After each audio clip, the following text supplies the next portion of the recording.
નમસ્કાર વિદ્યાર્થી મિત્રો, સરદાર પટેલ એજ્યુકેશનલ ઇન્સ્ટિટ્યૂટ સંચાલિત NEST વિભાગના ઇકોનોમિક્સ ઈ લર્નિંગ પ્રોગ્રામમાં આપ સૌનું સ્વાગત છે. વિદ્યાર્થી મિત્રો, આપણે અગાઉના 5 લેક્ચરોની અંદર પ્રકરણ 5 ગરીબી વિશેનો અભ્યાસ પૂર્ણ કર્યો. હવેના લેક્ચરમાં આપણે એવી જ એક સાંપ્રત સમસ્યા, કદાચ જટિલ કહી શકાય એવી સમસ્યા, બેરોજગારી વિશેનો અભ્યાસ જે છે એ શરૂ કરવા જઈ રહ્યા છીએ. આ શબ્દ સાંભળતાની સાથે જ એક એવું અર્થઘટન મગજમાં પેદા થાય કે વ્યક્તિની કામ વગરની અવસ્થા એટલે બેરોજગારી કહેવાય. પરંતુ વિદ્યાર્થી મિત્રો, અર્થશાસ્ત્ર એટલાએ અટકતું નથી, એ અહીંયા સીમિત નથી. અર્થશાસ્ત્ર તો ઉત્પાદનના સાધનોના સંદર્ભમાં બેરોજગારીનો ખ્યાલ રજૂ કરે છે. ઉત્પાદનના સાધનો 4: જમીન, મૂડી, શ્રમ અને નિયોજન શક્તિ. જો આ ચારેય સાધનો હેતુગત રીતે પોતાના કાર્ય સાથે જોડાયેલા છે તો એ રોજગાર છે, એટલે કે ઉપયોગમાં છે તો એ રોજગાર છે એમ કહેવાય. પણ જો આ ઉત્પાદનના સાધનો વણવપરાયેલ અવસ્થામાં પડ્યા છે, એટલે કે ઉપયોગ વિનાની અવસ્થામાં પડ્યા છે, તો એ બેરોજગાર છે તેમ કહેવાય. ઉદાહરણ તરીકે, જમીનનો કોઈ એક કટકો છે, તે સાવ એમને પડ્યો છે, કોઈ એનાથી અર્થ ઉપાર્જન થતું નથી, કોઈ એનો ઉપયોગ કરવામાં આવતો નથી, તો એ બેરોજગાર છે એમ કહેવાય. પણ જો એ જમીન ઉપર કોઈ ખેડૂત ખેતી લે, પાક લે, તો એ રોજગાર થઈ એમ કહેવાય. એટલે હવે તમે ક્લિયર થઈ ગયા હશો કે અર્થશાસ્ત્ર રોજગાર અને બેરોજગાર શબ્દના પ્રયોજન કેવી રીતે કરી રહ્યું છે. આપણે અહીંયા જે ચર્ચા કરવાના છીએ એ માત્ર શ્રમ પુરવઠાના સંદર્ભે જ કરવાના છીએ, એટલે કે ઉત્પાદનના અન્ય સાધનોના સંદર્ભે ચર્ચા નથી કરવાના. મિત્રો, બેરોજગારી છે ને એ એવી સ્થિતિ છે કે એક એવો સમયગાળો છે જ્યાં આગળ તમારી પાસે કામ મેળવવા માટે ડિગ્રી હોવી જરૂરી છે, પણ એની વેલ્યુ જેટલી તમે ધારી હોય એટલી નહીં થાય. શું કામ આવું? તો કે સિમ્પલ કન્સેપ્ટ ધોરણ 11 નો માંગ અને પુરવઠાનો એ પાયો છે અર્થશાસ્ત્રના. હું એવું કહું છું કે મેજોરિટી કન્સેપ્ટ એની સાથે સંકળાયેલા છે. વસ્તી વધારો ઘણો છે એટલે શ્રમ પુરવઠો ઘણો બધો છે, એટલે એક બાજુ પુરવઠો વધારે છે, જ્યારે બીજી બાજુ અર્થ ઉપાર્જનની તકો ઓછી છે, એટલે કે ધંધા રોજગારો ઓછા છે, એટલે કે ઈ શ્રમ પુરવઠાની માંગ કરવા વાળા ઓછા છે, એને કામ ધંધો આપવા વાળા ઓછા છે. તો અહીંયા આગળ પુરવઠો વધારે છે, માંગ ઓછી છે, એટલે પુરવઠાની વેલ્યુ થશે નહીં. એટલે આ સમયગાળામાં ડિગ્રી હોવી જરૂરી છે, પણ ડિગ્રીની એટલી રિસ્પેક્ટ નહીં થાય. That means unemployment was a time when degree was expected. જરૂરી ચોક્કસ છે, હોવી જ જોઈએ, but not much respected. તમે જેટલું ધાર્યું છે એટલી એની વેલ્યુ નહીં થાય, એટલું એનું માન સન્માન નહીં જળવાય. આ એવી સ્થિતિ છે. તો આવી જ આ એક સાંપ્રત સમસ્યા, એની વિગતવાર ચર્ચા આપણે શરૂ કરવા જઈ રહ્યા છીએ. વિદ્યાર્થી મિત્રો, પરીક્ષાના સંદર્ભે જોઈએ તો ABCD 4 વિભાગોમાં આમાંથી સવાલો આવતા હોય છે. એક MCQ પૂછાય છે, 2 MCQ પૂછાય છે, એક VSQ એટલે કે 1-2 વાક્યમાં જવાબ આપો, ત્યાર પછી 2 ટૂંકમાં ઉત્તર આપો એટલે કે 2-2 માર્કના 2 સવાલો, અને એક મુદ્દાસર ઉત્તર આપો એટલે કે 3 માર્કનો 1 સવાલ. આમ કુલ 10 ગુણ ભારાંક ધરાવતું આપણું આ પ્રકરણ છે. વિદ્યાર્થીઓ, હવે આપણે બેરોજગારીના ખ્યાલ વિશે વિસ્તૃત જાણકારી મેળવીએ. બેરોજગારીની અવસ્થા 2 ભાગોમાં વિભાજિત કરેલી છે. સિમ્પલ તમને સમજાવું એટલે એ સમજાય છે. પછી આપણે અહીંયા આગળ મુદ્દા વાઇઝ જોતા જઈએ. એક તો એવી અવસ્થા કે જ્યાં વ્યક્તિને પોતાને કામ કરવું જ નથી, એટલે કે કામ કરવાની ઈચ્છા જ નથી બતાવતો, તૈયારી જ નથી દર્શાવતો, એક એવો વર્ગ છે. એક એવો સમુદાય છે કે જે કામ કરવા માટે તૈયાર તો છે, સક્ષમ નથી. એટલે કે સામર્થ્ય, શક્તિ જે કામ કરવા માટેની એનામાં હોવી જોઈએ એ નથી હોતી એનામાં. તો આ જે અવસ્થા છે એ સ્વૈચ્છિક બેરોજગારીની અવસ્થા છે. પરંતુ એક સમુદાય એવો છે કે જે પૂરેપૂરી રીતે કામ કરી શકે તેમ છે, કામ શોધે છે, કામ કરવાની તૈયારી બતાવે છે, છતાં કામ નથી મળતું. આ સ્વૈચ્છિક નથી પણ અનૈચ્છિક છે. એટલે કે એને પરાણે બેરોજગારીની અવસ્થામાં ધકેલાઈ જવું પડે છે. આ એવો સમુદાય છે. તો હવે તમને એક સિમ્પલ ક્લિયર થઈ ગયું કે મેં કયા બે ભાગો વિભાજિત કર્યા. હવે આપણે એની મુદ્દામાં દર્શાવેલ વિગત અનુસાર ચર્ચા કરીએ. તો જો વ્યક્તિની કામ કરવાની ઈચ્છા અને શક્તિ ન હોય અને પ્રવર્તમાન વેતન દરે કામ કર્યા વગર બેસી રહે, તેવી વ્યક્તિને બેરોજગાર ન કહેવાય. આવા વ્યક્તિને સ્વૈચ્છિક બેરોજગાર કહેવો પડે. જે વ્યક્તિને કામ કરવાની ઈચ્છા જ નથી, અમુક વ્યક્તિને કામ કરવાની શક્તિ કે સામર્થ્ય નથી, તો આવા વ્યક્તિ કામ શોધવા માટે જતા નથી, અથવા તો એને કામ મળે તો કરવા માટે એ લોકો પોતે તૈયાર નથી. તો અહીંયા એને કાંઈ બેરોજગાર કહેવાય નહીં. એટલે આવા સમુદાયની ગણતરી આપણે બેરોજગારમાં કરવી હોય તો એનું એક અલગ વિભાજન જે છે એ કરશું કે ભાઈ આ સ્વૈચ્છિક બેરોજગાર જે છે એ રહેશે. આગળ મેં તમને પ્રકરણ 6 નામવાળી જે સ્લાઇડ હતી ત્યારે સમજાવ્યું હતું કે અહીં આપણે બેરોજગારીની ચર્ચા જે છે એ શ્રમ પુરવઠાના સંદર્ભે જ કરવાના છીએ, ઉત્પાદનના બીજા કોઈ સાધનોના સંદર્ભે કરવાના નથી. આ સક્રિય શ્રમ પુરવઠો કોને કહેવો? તો કે જે શ્રમ પુરવઠો એટલે કે જે માનવ સમુદાય કામ કરી શકવાની પૂરેપૂરી સામર્થ્યતા અને સક્ષમતા ધરાવતો હોય એવો પુરવઠો. તો એ પુરવઠો કયો હોઈ શકે? તો કે ઉંમર વર્ષ 15 થી ઉંમર વર્ષ 64 ની વય જૂથનો સમુદાય. એટલે કે 15 થી 64 વર્ષની વય જૂથમાં જે લોકો આવે છે તેને સક્રિય શ્રમ પુરવઠામાં ગણવાના રહેશે. એક એક વાક્યના સવાલો શરૂ થાય છે તમારા અહીંથી, ખાસ નોંધ લેજો, પેન્સિલથી અંડરલાઈન કરજો કે સક્રિય શ્રમ પુરવઠામાં કઈ વય જૂથના લોકોનો સમાવેશ થાય છે. પહેલો સવાલ. બીજો સવાલ એવો પણ આવી શકે કે બેરોજગારીનો ખ્યાલ કોના સંદર્ભમાં સમજવામાં આવે છે? તો કે સક્રિય શ્રમ પુરવઠાના સંદર્ભમાં સમજવામાં આવે છે. હવેનો ત્રીજો સવાલ કે સક્રિય શ્રમ પુરવઠામાં કોનો સમાવેશ થતો નથી? તો અંડરલાઈન કરો, બાળકો, વૃદ્ધો, અશક્તો અને ઈચ્છાથી કામ વગર બેસી રહેનારા સક્રિય શ્રમ પુરવઠાનો હિસ્સો ન હોવાથી તેને બેરોજગાર ગણશું નહીં. એટલે અહીંયા આગળ બાળકોનો સમાવેશ નથી થતો, વૃદ્ધોનો નથી થતો, અશક્તો હેન્ડીકેપને લોકો છે મંદબુદ્ધિના, તો એ કામ કરી શકતા નથી, સામર્થ્યતા નથી એટલા માટે, તો એને પણ આપણે નહીં ગણીએ. અને જે લોકો પોતે પોતાની ઈચ્છાથી કામ વગર બેસી રહેલા છે એને પણ આપણે સક્રિય શ્રમ પુરવઠામાં ગણતા નથી. એટલે આવા લોકો બેરોજગારમાં ગણાશે નહીં.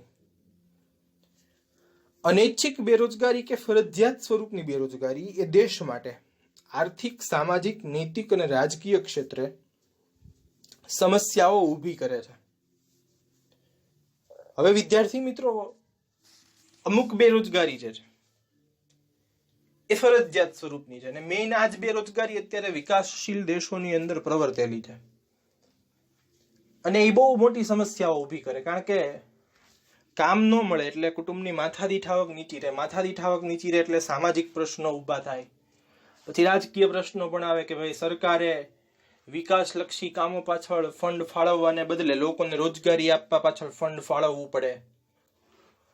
એટલે ફરજિયાત સ્વરૂપની બેરોજગારી જે છે, અથવા તો અનૈચ્છિક બેરોજગારી જેને કહેવાય, કે વ્યક્તિ બહુ કામ શોધે છે, બહુ તૈયારી બતાવે છે, કામ કરવાનું સામર્થ્ય પણ પૂરું છે, પણ એને વ્યક્તિને બચારાને કામ મળતું નથી. તો એવી અવસ્થા જે છે એ અર્થતંત્ર માટે બહુ જટિલ પ્રશ્નો ઊભા કરે છે.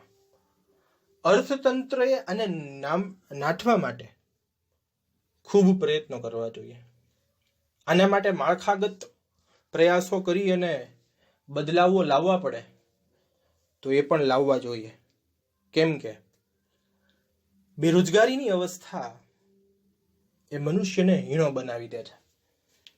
માનવ પ્રગતિને અવરોધતું આ પરિણામ છે. તમે પ્રકરણ 5 એક વિધાન યાદ કરો, હ્યુમન ડેવલપમેન્ટ રિપોર્ટ HDR, એનું એક પરિણામ હું તમને યાદ કરાવું પ્રકરણ 5 કે માનવ વિકાસ છે ને એ ધ્યેય છે, સાધ્ય ઈ છે આપણું, પરિણામ છે એ આપણું. આર્થિક વિકાસ એ તો સાધન છે. એટલે માનવીનો વિકાસ કરવો હોય તો માનવીને રોજગારી તો પ્રદાન થવી જોઈએ ને, અન્યથા એ પોતાનો વિકાસ કેવી રીતે કરી શકે? તો એટલા માટે થઈને બેરોજગારી એ ગંભીર સમસ્યા છે. જાગૃત બની એને નાથવા માટે પ્રયત્નશીલ બનવું પડશે અને એને જડ મૂળથી નાબૂદ પણ કરવી પડશે. વિદ્યાર્થી મિત્રો, હવે આપણે બેરોજગારીનો અર્થ અને વ્યાખ્યાઓ જે છે એ જોશું. મેજોરિટી કન્સેપ્ટ તમને ક્લિયર થઈ ગયો કે સામાન્ય રીતે બેરોજગારી એટલે કામ કરી શકે તેવી વ્યક્તિની કામ વગરની સ્થિતિ. જે ખરેખર કામ કરી શકે એમ છે, એને કરવું છે કામ પ્રવર્તમાન વેતન દરે, કામ શોધે પણ છે છતાં નથી મળતું કામ, તો એ બેરોજગાર છે. ત્યાર પછી એસી પીગુની વ્યાખ્યા જોઈએ તો કોઈ પણ વ્યક્તિ માત્ર ત્યારે જ બેરોજગાર કહેવાય જ્યારે તેની કામ કરવાની ઈચ્છા હોવા છતાં કામ ન મળે. પોતે કામ કરવા માટે રેડી છે, એની ઈચ્છા છે, શોધે છે, છતાં કામ નથી મળતું તો બેરોજગાર કહેવાશે. પણ આગળ ભણ્યા આઇટમ્સ કન્ડિશન તો લાગુ જ થાય. બેરોજગાર ગણવાના શેમાંથી? તો કે સક્રિય શ્રમ પુરવઠામાંથી. એ કન્ડિશન બધામાં એપ્લાય થશે. હવેનો જે અર્થ છે એ જ ખરેખર સાચો વિગતવાર સમજવાનો છે આપણે. બેરોજગારી એટલે પ્રવર્તમાન વેતન દરે વ્યક્તિની કામ કરવાની ઈચ્છા, શક્તિ અને તૈયારી હોવા છતાં તેને કામ ન મળે ત્યારે તે વ્યક્તિ બેરોજગાર છે. આ પહેલો ભાગ. શું કીધું એને? પ્રવર્તમાન વેતન દરે કામ કરવાની ઈચ્છા. દાખલા તરીકે કોઈ એક મજૂર છે, કોઈ એક બિલ્ડિંગ કામ થાય છે, બિલ્ડિંગ ચણાય છે, કોન્ટ્રાક્ટર પાસે જાય છે કામ માટે. કોન્ટ્રાક્ટર એમ કહે છે કે હું તને કામ આપું, બધાને 300 રૂપિયા દિવસના ચૂકવીએ છીએ, તને પણ એટલા મળશે. એ વ્યક્તિ એમ કહે છે નહીં, મારે તો 500 જોઈએ. સ્વાભાવિક છે કોન્ટ્રાક્ટર ના પાડી દેશે. એ વ્યક્તિ કામ વગરનો રહેશે. તો આને બેરોજગાર નહીં ગણવાનો. શું કામ નહીં ગણવાનો? તો કે પ્રવર્તમાન વેતન દર હતો 300, એને વધારે રૂપિયા માંગ્યા. વધારે રૂપિયાની માગણી કરી તો સ્વાભાવિક છે કે કોઈ કામ નથી જ આપવાનું. એટલે પહેલી કન્ડિશન એ જે વેતન દર અત્યારે ચાલતા હોય એ વેતન દરે કામ કરવાની એની ઈચ્છા હોવી જોઈએ. કામ કરવા માટેનું સામર્થ્ય, શક્તિ એનામાં હોવી જોઈએ. પછી એમાં પ્રોફેશન પણ આવી ગયા, વ્યવસાયો પણ આવી ગયા. કોઈ પણ વ્યવસાય માટે તમારી પાસે ડિગ્રી, લાયકાત જોવે તો જોવે. એ વગર તમે એમ કહો કે મને એન્જિનિયરનું કામ નથી મળતું, પણ એન્જિનિયરની ડિગ્રી તમારી પાસે નથી તો કામ ન જ મળે, સ્વાભાવિક વાત છે. કારણ કે એ તમારી સામર્થ્યતા. શક્તિ એટલે ખાલી ફિઝિકલી નથી જોવાનું હો. અહીંયા આગળ બે રીતે શક્તિનો મતલબ થાય છે સામર્થ્યતા કામ કરવા માટેની, લાયકાત. એટલે એ બે રીતે જોવાય કે તમે શારીરિક રીતે પણ સામર્થ્યવાન હોવા જુઓ અને ક્વોલિફિકેશન વાઇઝ પણ તમે સામર્થ્યવાન શક્તિ ધરાવતા હોવા જુઓ. ત્યાર પછી છે તૈયારી. કામ શોધવું પડશે. તમે ઘરે બેઠા હો અને તમને કોઈ કહેવા ન આવે કે ચાલ ભાઈ અહીંયા આગળ નોકરી છે, મારી સાથે ચાલ, એમ કહેવા આવવાના ચાન્સીસ બહુ ઓછા રહે. એટલે તમે ઘરે બેઠા બેઠા વાટ જોયા રહ્યો અને તમે એમ કીધા કરો કે આપણને કામ નથી મળતું તો ન જ મળે. શોધવું પડશે તમારે કામ, એ તૈયારી દર્શાવવી પડશે.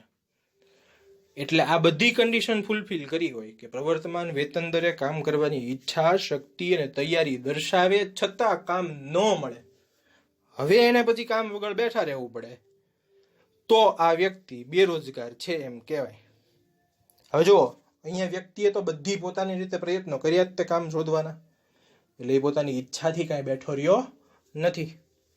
એટલે આને અનૈચ્છિક બેરોજગારી કહેવાય, અથવા તો ફરજિયાત સ્વરૂપની બેરોજગારી કહેવાય કે વ્યક્તિએ પરાણે બેસવું પડ્યું, બાકી કાંઈ એને બેસવાનો શોખ હતો નહીં. પણ જે વ્યક્તિ પોતાની ઈચ્છાથી કામ વગર બેઠી રહે છે તો એને આપણે બેરોજગાર ગણતા નથી. એટલે જુઓ, બે ભાગ પડી ગયા, સ્વૈચ્છિક બેરોજગાર અને અનૈચ્છિક બેરોજગાર. બેયના અર્થ પૂછી શકે, કેવી રીતે લખવાના એ તમને હવે સમજાઈ ગયું.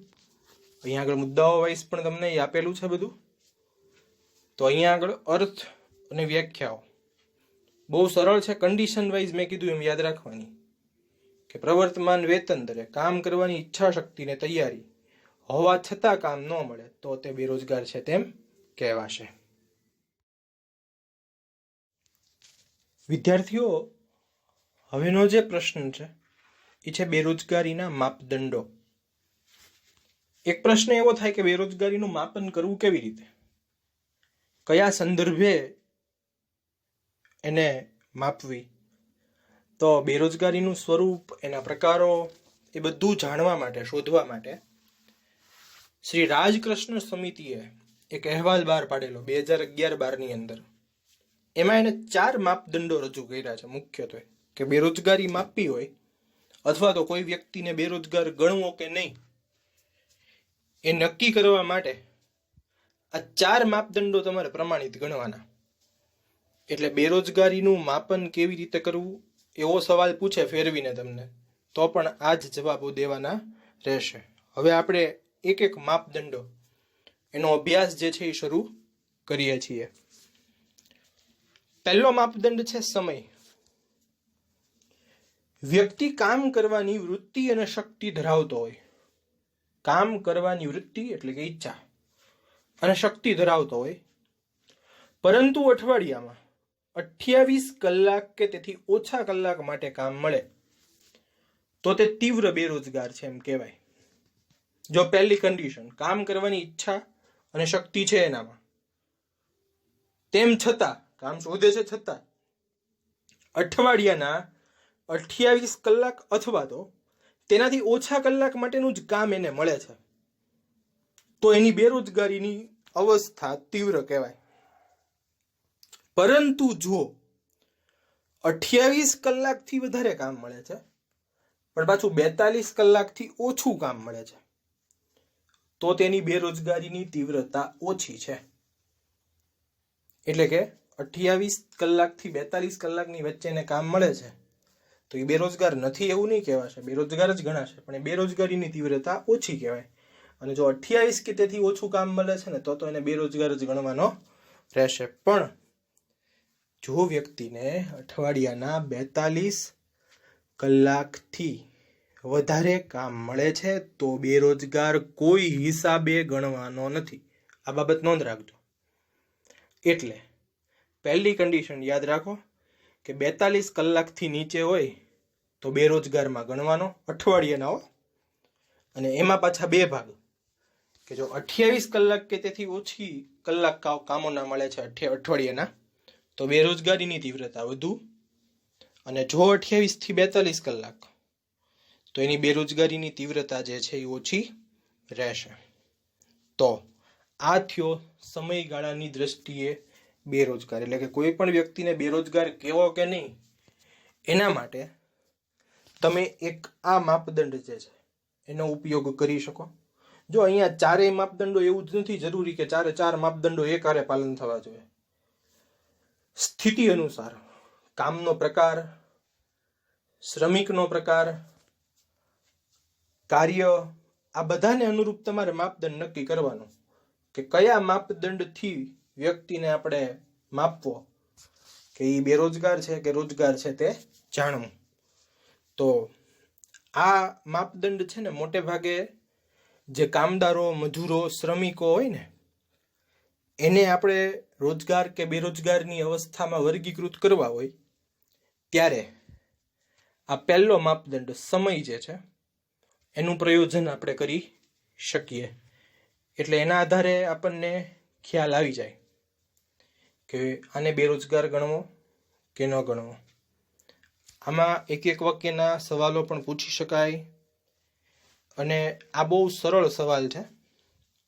અહીંયા આગળ જવાબ યાદ રાખવા માટે બહુ સહેલું છે, એટલે મુદ્દાઓ અંડરલાઈન કરી રાખજો, એટલે એ વાંચો એટલે જવાબ યાદ રહી જાય. હવે આપણે બીજો માપદંડ જોઈએ છીએ, આવક. અગત્યનું માપદંડ. વ્યક્તિને કામમાંથી એટલી ઓછી આવક મળતી હોય કે જેથી તેની ગરીબી દૂર ન થઈ શકે. તમને એમ લાગતું હોય કે આ વ્યક્તિ કામ કરે છે, એને આવક મળે છે, પણ તમે એ જુઓ કે એ આવકના લીધે અથવા તો આવકથી એની ગરીબી દૂર થાય છે ખરી? એટલે કે એની બધી જીવન જરૂરિયાત જે પ્રાથમિક છે, જે જરૂરી છે, જે આવશ્યક છે એ સંતોષાય છે ખરી? તો બેરોજગાર નહીં ગણવાનો. પણ જો એ આવકથી એની પ્રાથમિક જરૂરિયાત પણ પરિપૂર્ણ નથી થતી, એની મૂળભૂત જરૂરિયાતો પણ નથી સંતોષાતી, એટલે સ્વાભાવિક વાત છે કે એ વ્યક્તિ ગરીબી રેખાથી નીચે વયો જશે, બિલો પોવર્ટી લાઈન. એટલે એનો સમાવેશ ક્યાં થઈ ગયો? ગરીબી રેખા નીચે જીવતા લોકોમાં. અને એના કારણે હવે એ વ્યક્તિને આપણે પાછો રોજગારમાં ગણીએ તો કેવી રીતે મેળ બેસે? એટલે એને આપણે આવકની દ્રષ્ટિએ બેરોજગાર ગણવાનો રહેશે. ખાસ નોંધ લેજો, જે આવકથી વ્યક્તિની ગરીબી દૂર નથી થતી, એની જરૂરિયાતો સંતોષાતી નથી ટૂંકમાં, તો એવો વ્યક્તિ જે છે એ બેરોજગાર જ કહેવાશે, પણ આવકની દ્રષ્ટિએ. આ બીજો માપદંડ. આ માપદંડથી ગરીબીનું માપન મોટે ભાગે ગ્રામીણ વિસ્તારોમાં કરવું હિતાવહ છે, કારણ કે ત્યાં આવી બેરોજગારી છે ને એ વધારે હોય છે. પ્રચ્છન્ન બેરોજગારી જેને કહેવાય. એટલે કે તમને એવું જ લાગે કે વ્યક્તિ કામ કરે જ છે, પણ તેમ છતાં એની ત્યાં જરૂર ન હોય, એટલે એક કામમાં વધારે લોકો જોડાયેલા હોય, એટલે આવક બધા લોકો વચ્ચે વહેંચાઈ જાય. એના પરિણામે બધી જીવન જરૂરિયાતની જરૂરિયાતો જે છે એ સંતોષી શકાય નહીં, અને પરિણામે વ્યક્તિ જે છે એ બેરોજગારીનો ભોગ બને, અને એ ગરીબી રેખા નીચેની ગણતરી જે છે એ થવા લાગે. તો જુઓ, પહેલો માપદંડ જોયો સમય. ત્યાં આપણે 42 કલાક એક માપદંડ લીધું. 42 કલાક અઠવાડિયાના કામ નથી મળતું તો એને બેરોજગાર કહેવાનો. પણ એમાં પાછો બે ભાગ, 28 થી ઓછા કલાકો મળે છે અઠવાડિયાના કામ તો તીવ્ર બેરોજગાર, 28 થી 42 તો બેરોજગારીની તીવ્રતા ઓછી. બીજા માપદંડ આવકમાં આપણે જોયું એમ કે ગરીબી દૂર કરવા જેટલી પણ એ આવક નથી કમાઈ શકતો, તો વ્યક્તિને આવકની દ્રષ્ટિએ બેરોજગાર ગણવાનો રહેશે. હવેનો જે માપદંડ છે વિદ્યાર્થી મિત્રો, ત્રીજો માપદંડ, એ છે સંમતિ. બહુ અગત્યનો માપદંડ છે. કારણ કે થોડોક ડિફરન્ટ છે તમારા માટે. એટલે વ્યક્તિ જે કામ કરવાની લાયકાત ધરાવતો હોય પરંતુ તે લાયકાત પ્રમાણે એનું કામ ન મળતું હોય, એટલે આવા સંજોગોમાં ઓછી લાયકાત વાળું ગમે તે કામ સ્વીકારી લેવું પડે. કોઈ ચાર્ટર્ડ એકાઉન્ટન્ટ થયો, સીએ બની ગયો, કામ બહુ શોધ્યું, સીએ તરીકેની જોબ કરવા માટેનું, ક્યાંય ન મળ્યું. હવે એક બાજુ કુટુંબની પરિસ્થિતિ એવી હતી કે એને કામ કરવું જ પડે, અને આમસ્તુય તે અમુક ઉંમર પછી કાર્યરત રહેવું એક આપણી સામાજિક પ્રતિષ્ઠા પણ દર્શાવે. એટલે પોતાના કુટુંબનું ભરણ પોષણ કરવા માટે, આવક સર્જન કરવા માટે એને સીએ તરીકેનું કામ ન મળ્યું ને એટલે કંટાળીને કોઈ એક જગ્યાએ એને ક્લાર્કનું કામ મળતું હતું, એટલે એને એમાં હા પાડી દીધી. ચાલો ભાઈ, આપણે ક્લાર્ક તરીકેનું કામ કરવા પણ તૈયાર છીએ. ઓકે, એટલે જુઓ, એની લાયકાત કરતા તો નીચી લાયકાત વાળું જ કામ સ્વીકાર્યું ને. સંમતિ, આ મુદ્દાનું નામ જ એવું છે, આ માપદંડનું નામ જ પ્રદર્શિત કરી દે. પોતે જે લાયકાત ધરાવે છે એનાથી નીચી લાયકાત વાળું કામ કરવા માટે સંમત થઈ જાય છે વ્યક્તિ. એટલે તમે એવું ન માની લ્યો કે એ વ્યક્તિ બેરોજગાર નથી. એને બેરોજગાર જ ગણી શકાય, કારણ કે જેટલી કમાણી સીએ તરીકેની જોબ મળે અને થવાની હોય એટલી કમાણી ક્લાર્કના નોકરિયાતમાં ન થાય. સીએ નો સેલેરી અને ક્લાર્કનો સેલેરી લેવલ બંનેના ડિફરન્ટ પડે, એટલે એની આવકનું ધોરણ તો કેવું રહ્યું, તો કે ઓછું જ રહ્યું. એટલે આવી વ્યક્તિ સંમતિની દ્રષ્ટિએ ત્રીજા માપદંડના અનુસંધાને બેરોજગાર છે એમ જ ગણતરીમાં લેવાનું રહેશે. એને આપણે એ જ રીતે ધ્યાનમાં લેશું કે આ વ્યક્તિ જે છે એ બેરોજગાર છે. તો અહીંયા આગળ જુઓ, વ્યક્તિ, તમારે એટલું જ યાદ રાખવાનું છે કે વ્યક્તિ જે લાયકાત ધરાવતો હોય એ લાયકાતને અનુરૂપ કામ શોધે છે, છતાં નથી મળતું, એટલે એનાથી ઓછી કે નીચી લાયકાત વાળું કામ કરવા માટે પણ એ વ્યક્તિ તૈયાર થઈ જાય. સંમતિ દર્શાવવી, સંમત થઈ જવું એટલે કે પોતે ઓછી લાયકાત વાળું કે નીચી લાયકાત વાળું કામ કરવા માટે પણ પોતે તૈયાર થઈ જાય.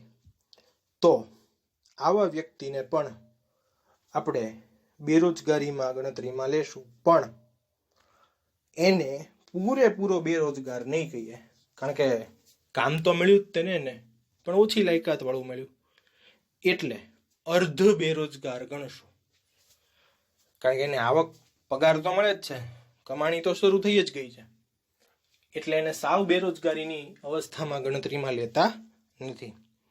એટલે જો, એક વાક્યનો સવાલ તમને એવો પૂછી શકે કે અર્ધ બેરોજગાર કોને ગણી શકાય, અથવા તો અર્ધ બેરોજગાર કોને કહેવાય, તો ત્યાં તમારે લખવાનું રહેશે કે વ્યક્તિ જે કામ કરવાની લાયકાત ધરાવતો હોય એ લાયકાત વાળું કામ શોધે, છતાં કામ ન મળતું હોય ત્યારે નીચી લાયકાત વાળું કે ઓછી લાયકાત વાળું કામ સ્વીકારી રહે, ત્યારે વ્યક્તિ અર્ધ બેરોજગાર છે તેમ કહેવાય.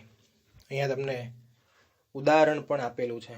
આ જ રીતે તમારે એક્ઝામમાં પણ જવાબ લખવાનો છે ઉદાહરણ સાથે અચૂક, નહીતર તમને માર્ક પૂરેપૂરા મળશે નહીં. ચોથો માપદંડ છે ઉત્પાદકતા.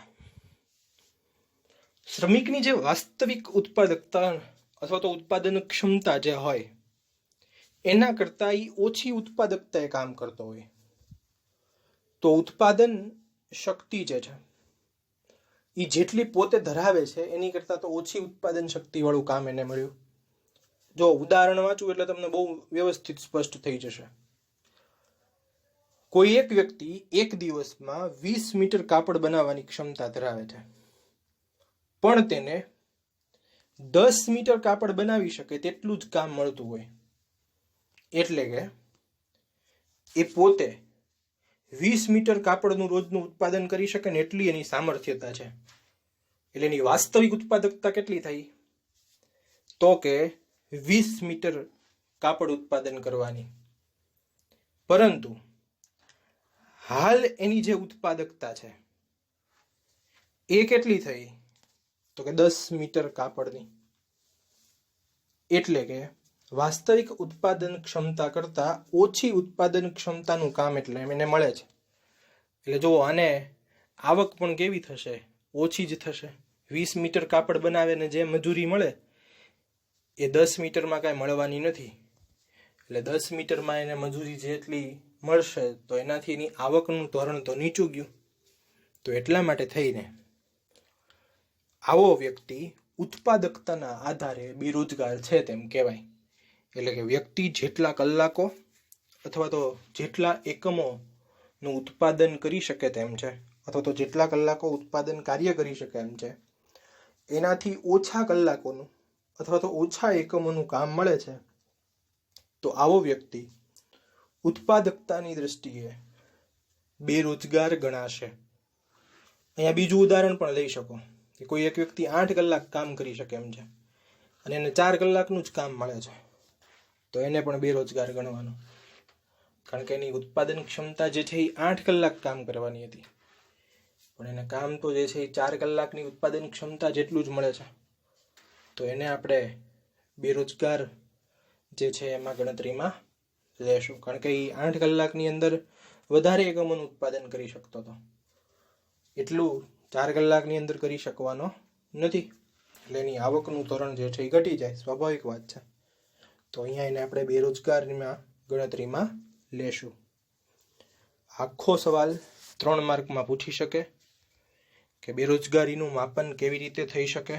તો જ્યારે 4 માપદંડો ઉદાહરણ સાથે, જ્યાં જ્યાં મેં ઉદાહરણ દર્શાવ્યા છે પીળા અક્ષરોથી, તો એ ઉદાહરણ પણ લખવું ફરજિયાત છે. બીજી વસ્તુ, તમને એમ પણ પૂછે શ્રી રાજકૃષ્ણ સમિતિ રિપોર્ટ મુજબ બેરોજગારીના માપદંડો જણાવો, તો પણ તમારે આ માપદંડો જે છે એ જણાવવાના રહેશે. એટલે આ તમારા માટે અગત્યનો સવાલ છે 3 માર્ક માટે. આમાંથી નાના નાના સવાલો પણ પૂછી શકે તેમ છે. હું વચ્ચે વચ્ચે બોલ્યો છું ત્યાં તમે એની નોંધ પણ કરી હશે. એટલે આ સવાલ વ્યવસ્થિત રીતે મુદ્દાવાઇઝ ઉદાહરણ સાથે યાદ રાખવો જરૂરી છે. કારણ કે બેરોજગારીની વિસ્તૃત ચર્ચા આપણે આગળ કરવા માટે આ આપણા માટે પાયારૂપ માહિતી દર્શાવતો આ સવાલ છે. એટલે મુદ્દાસર ઉદાહરણ સાથે ફરી વખત બોલું છું એ રીતે યાદ રાખી અને લખવો ફરજિયાત છે. આપણે દરેક લેક્ચરના અંતે એક આંકડાકીય માહિતીનું કોષ્ટક જે છે એ જોઈએ છીએ કે જેથી કરીને યાદ રાખી શકાય.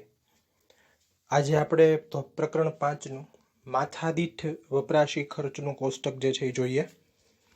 વર્ષ 2005ના સ્થિર ભાવોએ અમેરિકન ડોલરમાં વર્ષ 2014માં માથાદીઠ વપરાશી ખર્ચ કેટલો હતો? તો એમાં અમેરિકા સૌથી હાઈએસ્ટ આગળ છે 31,469 અમેરિકન ડોલર સાથે. ત્યાર પછી યુકે 25,828 અમેરિકન ડોલર. ત્યાર પછી Japan 22,149 American dollar. Pakistan 603 American dollar. ચીન 1420 અમેરિકન ડોલર અને Bharat 725 American dollar. World bank આ માહિતી જે છે પ્રકાશિત કરેલ છે. ચીનની માથાદીઠ વપરાશી ખર્ચ તમે જોઈ શકો છો કે આપણી કરતાં બમણો છે. તો આપ પણ આ રિવિઝન કરી જજો.